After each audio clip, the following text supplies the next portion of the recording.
Hello, today is the 31st of August 2023, and today is the birthday of Patrik Schumacher, who runs now, who is the director of um, um, Zaha Hadid Architects, and I show some newer works by them. This is Patrik Schumacher. Happy birthday, sir. Here he is with Zaha, with a remarkable building by them, their office. This is one of their best works, in my opinion, a museum in the United States. Here they are again. As I said, Patrik was not initially liked by Zaha, but he became more and more indispensable to her. I love this picture of them. As you can see, younger, Zaha Hadid was younger, Patrik Schumacher was younger, and lots of books behind. Still determined to change the world. And if you don't have the desire to change the world, you better give up architecture. Because I don't think you can do anything great, even if, of course, changing the world is almost impossible. But you have to have the desire to do so, even if you know that you might not succeed. The Russian mega smart city, Zaha Hadid Architects working in collaboration with, anyway, I made this presentation before the start of the war. I personally am not very fond of this work. I find it flamboyant and uh, not in the best taste, but anyway, that's what they proposed about, I don't know, 8 years ago or so. This is a project in China. I hope I have here. It's a very fine YouTube, video that they created for this complex of buildings in China. Again, these are works that were done, projects that began, some of them while Zaha was still alive, and developed after she died at 65. She died at 65. What do we see here? Total fluidities and fluid totalities, to use the titles of two books that were published in Vienna at the Institute of Architecture by the studio run by Zaha Hadid for almost 20 years, with the works of international students, of whom 6 were Romanians, and they were published in the book I have, actually. Anyway, this is the work in China. I don't know exactly, maybe some kind of a cultural center. The influence of Patrik Schumacher on Zaha Hadid was increasingly substantial. 5 Zaha Hadid design projects still to be finished following the architect's death. Morpheus Hotel, which was finished in the meantime in Macau. It was built with the exoskeleton. The structure is at the periphery of the building. There are no columns at the interior of the building. I mean, can you do this in the absence of scripting and programming and parametric design? Of course not. Impossible. You can't even dream it. You cannot draw it. You have to have a very advanced digital knowledge in order to not to build, but even to draw something like this. A very fine work. Too bad that, yes, it is addressed to an elite. This is not for proletarians, but I guess beauty shouldn't be ideologized. Zaha Hadid and Patrik Schumacher, and of course the whole office. The work was finalized after Zaha Hadid died in Miami at 65.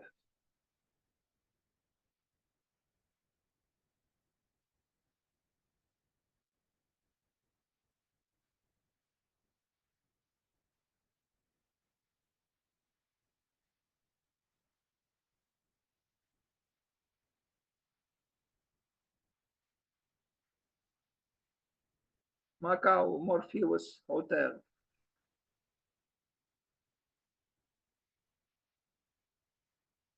again, someone might ask what justified or justifies those holes of those complexities, in the center of the building. Well, this is art. You cannot explain, or you could explain, but it's beyond the point, actually. Capriciousness and subjectivity is part of the artistic creation, and it always was. Well, she died when she was visiting the construction site of this building, 1000 Museum. It's not a museum, it's a opulent apartment building, very large, too explicitly phallic, in my opinion. But there are some good parts, of course, very expensive, all this concrete work, which also pollutes. But the buildings is still different from the left and the right buildings to an extent, formally at least. There are some dramatic parts here, which again, were very expensive and employing a lot of concrete, and concrete does pollute. Maybe her building is some kind of a, comment on the masculinity of the very idea of a skyscraper. I don't know. Maybe there is a subversive meaning in this building, and I hope it is. I'm not sure it is, but I hope it is. The Star architect, the Star was, I guess, the newspaper that published this exoskeleton tower, an instant Miami landmark. I am a little bit skeptical that she tried to comment through her building the masculinism of the other towers. I hope it is so, but I don't know. It's more wishful thinking from my side. But the building is more explicitly phallic than the other buildings, almost literally so. Anyway, for the rich and famous, for those who could afford here an apartment, which costs millions, with balconies where you could have 100 people partying, it's built. And she died while inspecting the building site here in Miami. Please don't expect proletarians to swim in this swimming pool. No. Financial speculators, yes, but not proletarians. Espera City Center in Monterrey, Mexico, it says here in my presentation, opens in 2008. Then the pandemic came. I don't know if I never saw pictures of it being finalized. A high density residential building, the designer's first project in Mexico, comprises 981 flats and spans 9 stories at its highest point. It's actually like a complex of buildings. Look at them. Again, for an elite in a country which knows something about poverty as well.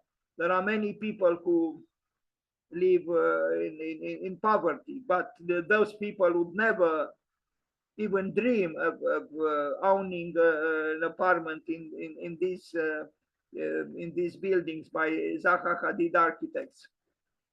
This one, this Ellie and Edith Broad Art Museum in Michigan, USA, I like, because it's a smaller building, and it doesn't use explicit fluidities, meaning curves, but it's more connected, I would say, with the early work of Zaha Hadid, which was more angular. This is one reason why I like this building more than some other buildings by her and her office. And also the fact that it's not, oversized. I think it's a good building in Michigan by Zaha Hadid Architects. And I don't know if it was finalized only after her death. It seems so. Anyway, this is a video about this museum. Now, Beijing New International Airport in China, it opened. In my presentation, when I made it, it was estimated it will open in 2019. It already opened. to cope with growing outbound traffic. After a record 4 billion trips were taken by Chinese tourists. Anyway, China is building what is built as the world's biggest airport, unofficially called the Beijing International Airport, and it is huge, and I like it more during the construction. Designed to look like a phoenix spreading its wings, construction was delayed in December, I don't know what year, 2017, last year, when more than 200 tombs from the Qing dynasty were unearthed during construction. And this is the airport, which was built. It was very, very impressive during the process of erecting it. It's still impressive, and it is the largest airport apparently in the world. And there are so many, impressive and large airports. If something bothers me is the glittering,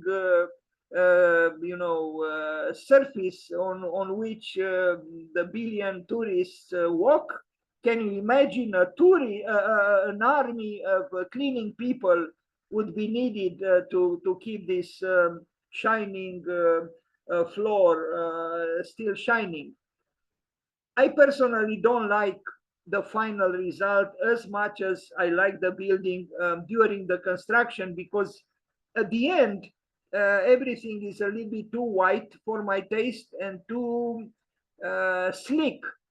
But during the construction, this airport is out of this world, was out of this world. And now you'll see some images during the construction at the building site. These were, anyway, let's hope. Yeah. I mean, yes, a very expensive building, no doubt.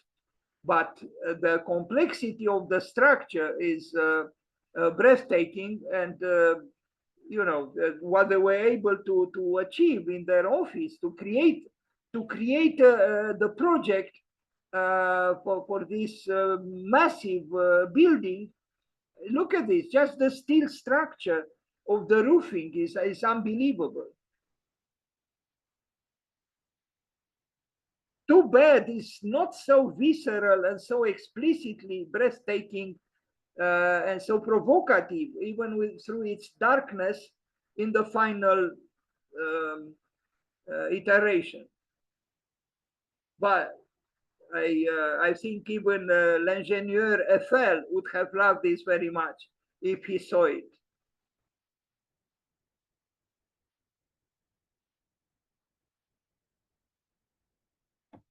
This was a project, but it was realized later in Saudi Arabia, a metro station. Someone wrote, beautifully designed project, has all the distinctive trademark curves of a Hadid structure.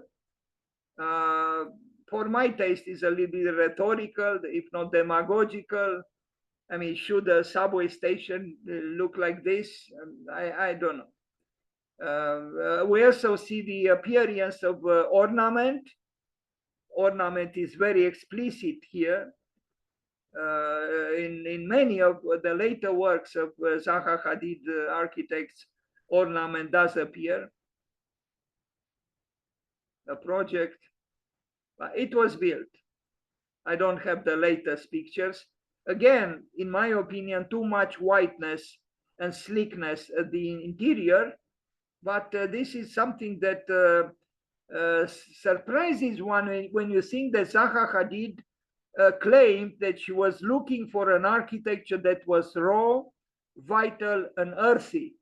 Maybe it is vital to an extent, but it is not raw and it is not earthy.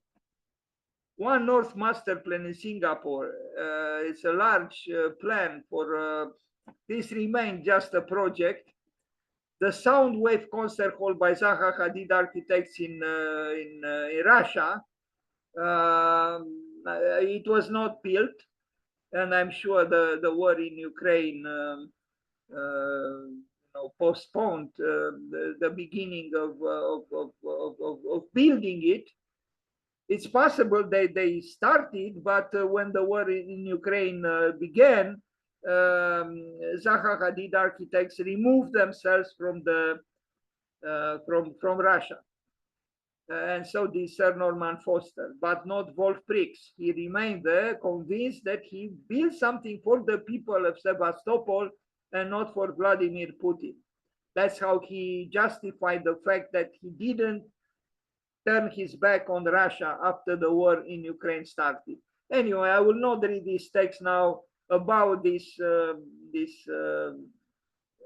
concert hall that the Russians applauded and were ready to build.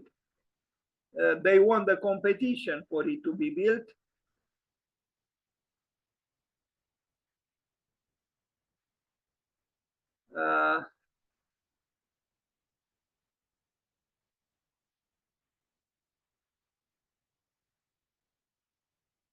You know, the artistic director and principal conductor of this Ural Philharmonic Orchestra declared that for musicians, this new hall is crucial. It will be a musical instrument that brings the sound to life. And there are, of course, very sophisticated videos about it. And now we arrive at the very end of this short, imperfect presentation about Patrik Schumacher and Zaha Hadid architects, because I wanted to show this fragment from a presentation he made, where he arrived at the conclusion that modernity had certain, you know, epochal styles, as he called them. One was modernism, the other one he called parametricism, and subsidiary styles in modernism started for him with functionalism, organicism, rationalism, brutalism, metabolism, high-tech, and then there were two transitional styles, postmodernism and deconstructivism at the end of the 20th century, and then in the 21st century, parametricism with the subsidiary styles, foldism, blobism, swarmism, and tectonism. Too many isms for my taste. I am against systems in general, but today a student, Sebastian Cojocaru, suggested to have another subsidiary style, and that is the AI-inism, you know, meaning the artificial intelligence inism, I-nism. Yes, this you know, diagrammatic presentation of the history of modern architecture was made by Patrik Schumacher a few years ago. It is very possible that if he updated it to our day, he would have added at least another one, and that one might have been I-nism, meaning the arrival of artificial intelligence. Very optimistic about parametricism, indeed. He uses the word style, which to me is problematic in itself. But he saw that at the beginning of history, we had vernacular architecture. Well, kind of quickly, he arrives at Renaissance, Baroque, Classicism, Historicism, and then on this double axis, order and freedom. So apparently, he wanted to say that in the Baroque, and there was more order than, or no, the other way around. No, freedom is the horizontal axis, and order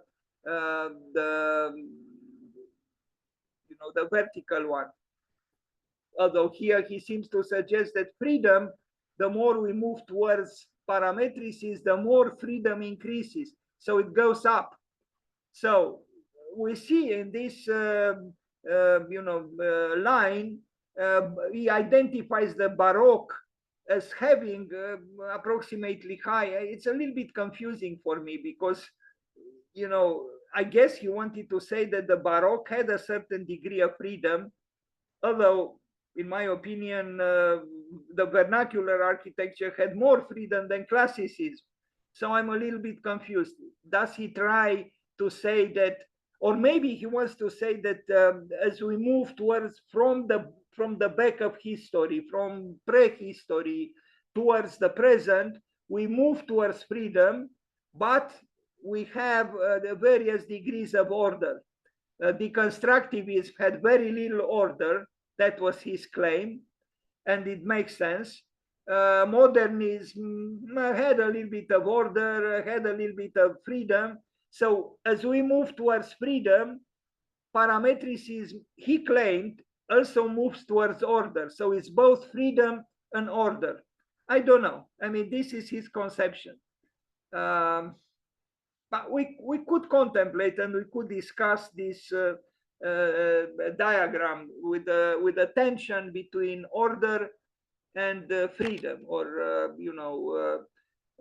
we could find other two opposite pairs. And tectonism, as you saw here, this was supposed to be the latest arrival on the scene of architecture as a subsidiary style before the arrival very recently of the artificial intelligence. And as examples of tectonism, I think he realized that excessive whiteness and excessive lack of texture and excessive slickness is detrimental. So he correctly, I would say, found some parallelisms and even inspiration in Gothic architecture. So parametricism could emulate the imagination of the architects, as long as they do not forget tectonics. And tectonism refers to tectonics, materiality. This is a work, in my opinion, one of the best works where the influence of Patrik Schumacher was appreciable, but at that time Zaha lived. It's a massive work, very fluid indeed, and very well kept under control. We remember the diagram, moving towards freedom, but also moving up in terms of order and disorder, if you want. It's a mega structure that contains all kinds of functions. It's amazing how they, how they made this possible, how they made this, the project itself to be crystallized.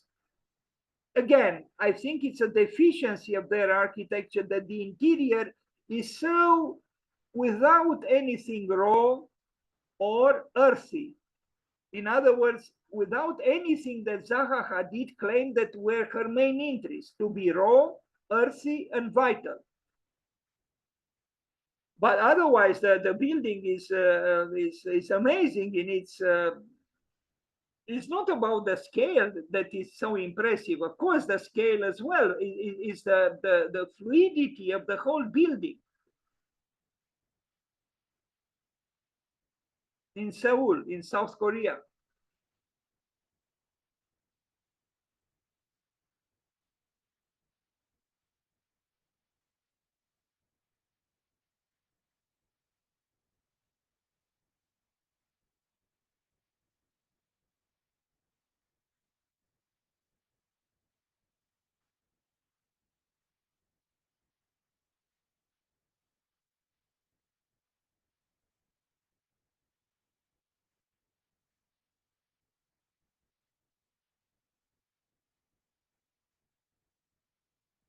I take these images from Arch Daily, and they are very rigorous. They give a lot of drawings, but these drawings are a little bit too clean for my taste, too correct, and they tire me off after a while.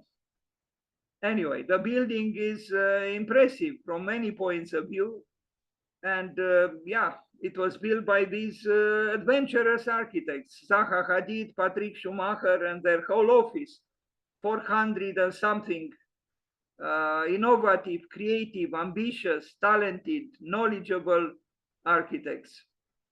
Bravo to them. Well, maybe I can subtract from that bravo to them a little bit when you consider how much concrete they use here. And yes, concrete pollutes. Maybe in 2014 there wasn't so much talk about pollution, but that talk started to happen not much later.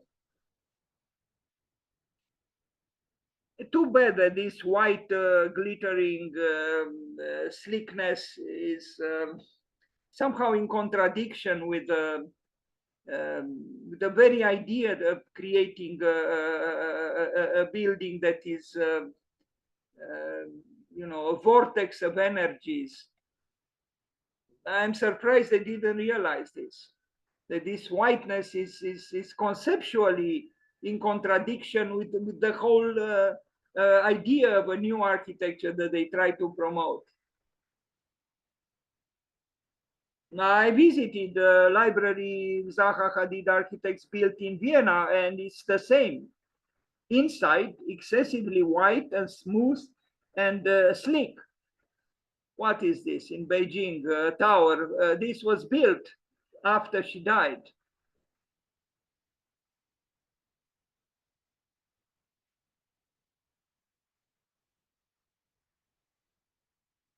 Just as you see, it was built. China. I wonder what Mao would have thought of it. Would probably die for a second time. Too much glass, if you ask me, too much air conditioning, but the demagogy of glass still claims its victims, and we are the victims, and the electrical bills are the consequence. I guess these people can pay those electrical bills. Again, during the construction, I think the building is more convincing than the final, the finalized work, in my opinion. Exactly because it has a level of rawness or roughness,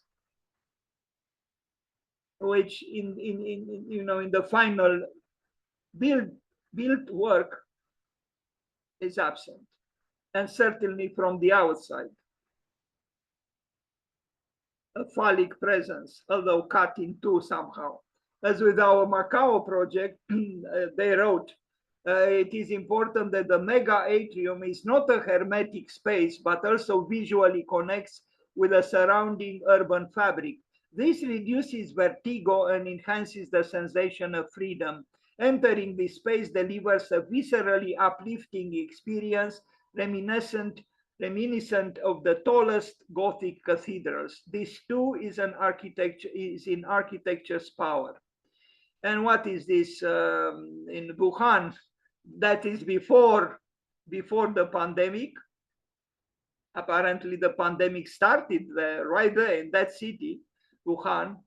So Patrik Schumacher on high intensity urban order, he wrote about this, and he gave us as examples.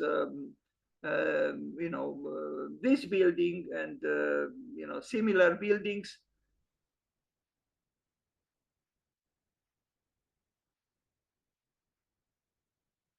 I don't think he believes too much in rurality and in the village.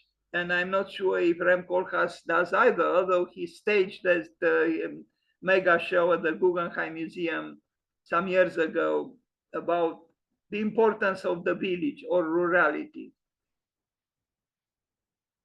But what kind of a rurality could you have, when you are serving clients like Prada? What does Prada have to do with any village in the world? Zaha Hadid Architects to build Tower C at Shenzhen base, super headquarters base. My God, another project that was initiated after Zaha Hadid died. Personally, I am a little bit turned off by the splendor of these towers, which celebrate what actually celebrate in essence the arrogance of Anthropos. Yes, it is impressive in a way that humans like me and you were able to conceive and even draw, visualize this, and they would be are able to build it.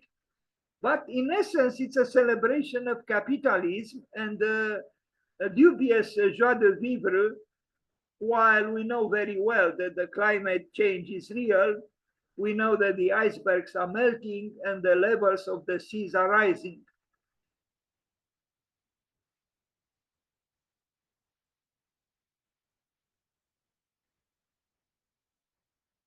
So not everything is right in their architecture, in my opinion. And the poor trees, they are tolerated, so to speak, in the, on a certain floors, up to a certain level, that, being forced to grow out of concrete slabs instead of growing from the earth. But Patrik Schumacher does stress, and this is important, I think, that ornament and structure are not separate. And I wrote it a few times actually, but maybe once is enough. Ornament and structure are not separate. Thank you. And happy birthday, Patrik Schumacher.